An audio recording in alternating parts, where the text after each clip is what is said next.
Որն է մեր նախորդ դասի թեման։ Ինչ եմ տեսնում քարտեզի վրա։ Կարմիր բծանշումները մեզին չեն հուշում։ Հիմա ասեք, Հայաստանի և Ադրբեջանի միջև այն որ տարածքների միջև այդ կնճռոտ հարաբերությունները։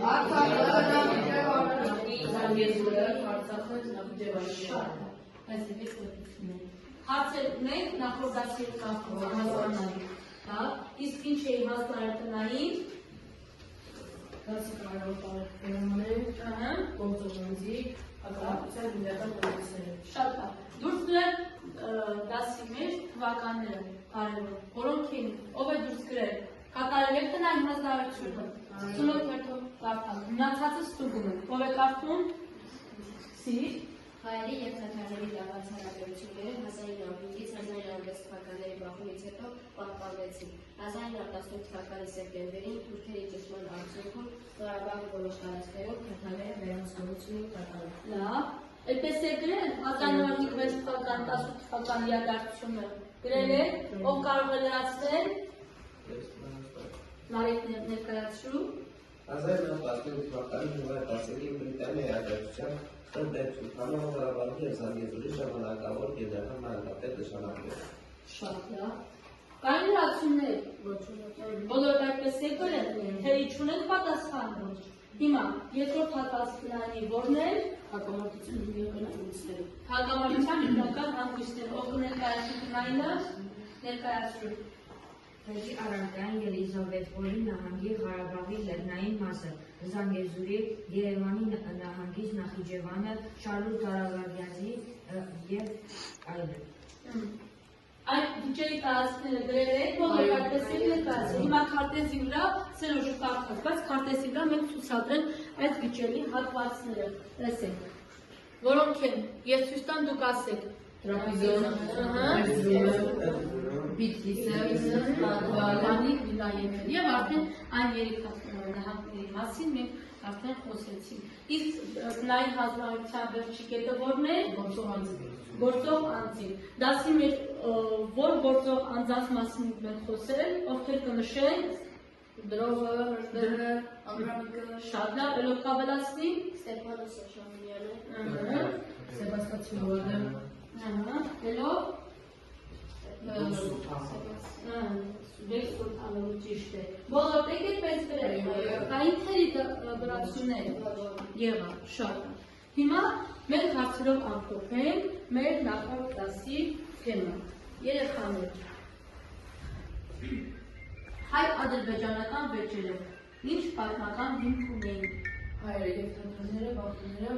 ձգվեց 1905-1906 թվականները։ Շատ լավ։ Պատմական ինչպիսի ընկալումներ ունեին ժողովրդագրական, տարածքային հայերը և թաթարները։ Պատերազմի հիմնախնդիրները։ Շատ լավ։ Հայերը ինչպես էին ընկալում և մեկնաբանում։ Հայաստանում պահպանել իր պատմական տարածքները, տարածքները, Իսկ թաթարները ինչպիսի մեկնաբանություն ունեին։ ուզում էին Հայաստանը վերցնել իրենց միավորության։ Շատ լավ։ Այնուամենայնիվ, ինչպես դասավորվեց դիվանագիտական հարաբերությունները Հայաստանի խորհրդարաններում, ադրբեջանցիները Հայաստանի խորհրդարաններում, իսկ թաթարները Հայաստանի խորհրդարանում։ Շատ լավ։ Հիմա հարց ամբողջ դասարանին։ Արդյոք հնարավոր է խուսափել հայ-ադրբեջանական վեճերից և ինչ գնով։ Լավ, ունենք այսինքն երկու կարծիք։ Մի մասը մտածում է, որ կողմ է, մյուս մասը ոչ։ Հիմա ովքեր որ կողմ են, որ կարող է այդ հակամարտությունից խուսափել։ Ներկայացրեք ովքեր են կողմ, այո ես։ Ասեք։ Հայաստանը զիջումների գնար, պահպանվել տարածքները, իսկ եթե զիջումների չկար Աննա, ինչ կասու կարող ես ասել։ Ոչ, որովհետև եթե զիջումների գնան, իրենք իրենց պատմական տարածքները կկորցնեն։ Նարեկ ինչ կներկայացնես։ Երբ պետություններն ուզում են տարածք գրավել, եւ այդպես որ վեճերը կշարունակվեն։ Եղավ, լավ։ Իսկ ընդհանրապես պատերազմները պետությունները ինչի համար են, ինչ նպատակով, ինչ ակնկալություններով կարող են տարածքել։ Արտո, պատերազմը ինչի համար են ուղղում։ Ինչի համար։ Բարձր ասա։ Դավիթ, ինչի համար։ Առարկան ուղղի համար։ Շատ։ Հիմա եկեք մեր թեման խմբերով ուսումնասիրենք։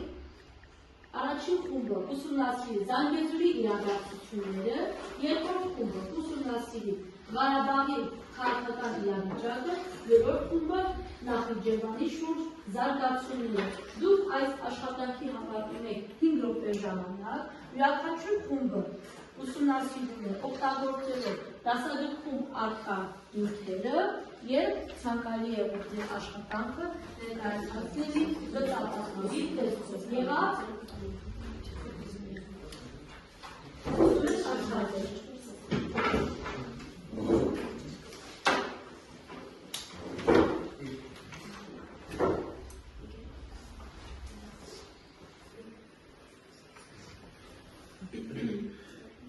Գրիս 1918 թվականի սեպտեմբերին Թուրքիայի շրջանառությունում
պատրաստ են ձեր աշխատանքները։ Այո։ Վերջացրել եք։ Այո։ Ներկայացնենք։ Այո։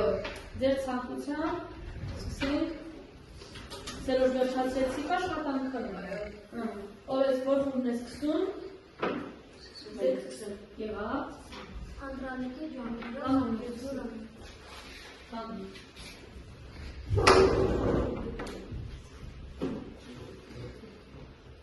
Անդրանիկի Ջանիրը Զանգեզուրը մնաց Հայաստանի վերահսկողության տակ։ Ինչպես նաև այդ գործում մեծ դեր ունի Գարգին Նժդեհը։ Գարգին Նժդեհի դեպ Դավթյանի գլխավորած որդերը փոփոխակի հաջողություններով տեղի ունեցած կռիվներում հասան հաջողության։ Իսկ 1920 թվականի դեկտեմբերի 2-ին Հայաստանի մեծ մասը բոլշևիկյան իշխանության հաստատումը Սյունիքը դառնում է միակ քրիստոնյա եւ ազգային տարածքը։ Շատ լավ, Զանգեզուրի հարցը ներկայացրեցի։ Հասկանալի է, հարցերն ենք այս խմբին իրենց մոտ երկկապված։ Մյուս խումբով ով է ցանկանում ներկայացնել, ներկայացել, որն էր ձեր թեման։ Ղարաբաղի քաղաքական իրավիճակը 1918-ից 1920 թվականին։ Ներկայացրու։ 1918 թվականի թաթարների ճնշման արդյունքում Ղարաբաղի որոշ մասը անցավ թաթարների իշխանության ներքո։ Բրեգանացիների աջակցությամբ Լեռնային Ղարաբաղի զգալի մասը անցավ հայերից։ 1920 թվականի մարտին ադրբեջանցիները գյուղ անկախությունների որոնց իշխան հետառող հազարավոր հայ ապրիլին դրոյի եւ Գարգին Նժդեհի գլխավորած ուժերը մտնում են Արցախ։ 1920 թվականի ապրիլի 28-ին Արցախի 9-րդ համագումարով Արցախը դառնում է Հայաստանի անբաժան մաս։ Լավ։ Ձեր վերջին խումբը ինչ եք ներկայացնում։ Նախիջևանի շուրջ զարգացումները։ Նախիջևանի շուրջ զարգացումները ներկայացրեք։ Աչքի պայմաններով Նախիջևանը ասում է Օսմանյան կայսրության վերահսկողության տակ։ 1919 թվականին Բրիտանիայի աջակցության ներքո Նախիջևանը անցնում է Հայաստանի։ Ադրբեջանական վինասավոր համերգ ու սպաների օգնությամբ համետականները հարձակում էին գործադրում հայկական վերահսկողության տակ գտնվող տարածքների վրա։ 1922 օգոստոսի 10-ին Հայաստանի Հանրապետության Ռուսաստանի ծնված համաձայնագրով Նախիջևանը, Զանգեզուրը և Ղարաբաղը համարվում են Միջելի տարածքներ։ Շատ։ Հիմա խմբերը հարցերն են։ Հասկանալի հարցեր կա։ Լավ, հիմա մենք թեման արտադրենք։ Արդյոք կարող եք հիմնավորել Հայաստանի ակտուալիտները այս տարածքների վերաբերյալ ճիշտ է, սխալ է, ակնկալիքները ինչպես են ճիշտ։ Դրանով երկու ցանկալի պատմական տարածքները պատմել։ Լավ, իսկ այդ պատմական տարածքների վերաբերյալ այս տարածքները եղել են Հայաստանի պատմական տարածքները։ Մենք որտեղից ինչ տեղեկություններ ունենք Անանե շրջակացին դեռևս գրել է իր պատմվածքները։ Անանե շրջակացին։ Որտեղ է գրել իր աշխատությունը։ 7-րդ դարի, ինչպես է կոչվում Անանե շրջակացու աշխատությունը։ Աշխարհացույց։ Լավ, իսկ գիշի այս նշված նահանգները պատմական Հայաստանի որ 15-19 այսինքն դուք ինչ եք կարծում հիմնավորում ճիշտ է Հայաստանը հիմնավորումը պատմական տարածքների հետ գրավումը։ Այո, ճիշտ է։ Լավ,